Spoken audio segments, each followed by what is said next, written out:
காலை வணக்கம். வாங்க இப்போ நம்ம கொப்பரை தேங்காய் தான் பார்க்குறோம். அதாவது மரத்துலேயே தேங்காய் காஞ்சி கீழே விழுற அதுதான் கொப்பரை தேங்காய்.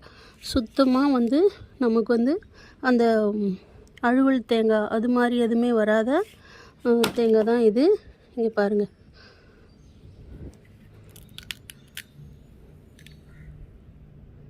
எவ்வளோ சூப்பராக இருக்குது பாருங்கள். இப்படி கண்ணாடி போல் இருக்குது பாருங்கள். இது மாதிரி தேங்காய் தான் எடுத்து நம்ம எண்ணெய் காய்ச்சறதுக்கு வச்சா ரொம்ப நாளைக்கு எண்ணெய் நல்லாயிருக்கும்.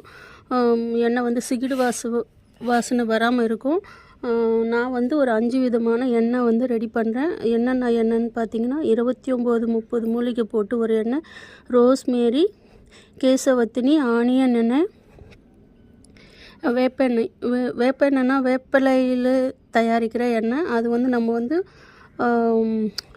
வேப்பிலை கிடைக்கல அப்படின்றவங்க அந்த எண்ணெயை கொஞ்சம் லிக்விடு மாதிரி ஊற்றிக்கலாம். நம்ம அந்த மாதிரி எண்ணெயும் நான் ரெடி பண்ணுறேன். அதாவது வேணும்னா இந்த நம்பருக்கு கால் பண்ணுங்கள், வீடியோ ஷேர் பண்ணுங்கள், லைக் பண்ணுங்கள். நல்ல சுத்தமான முறையில் ரெடி பண்ணி சேல்ஸ் பண்ணுறவங்க கிட்ட எண்ணெய் வாங்கி தலைக்கு போடுங்க, நல்லாயிருக்கும்.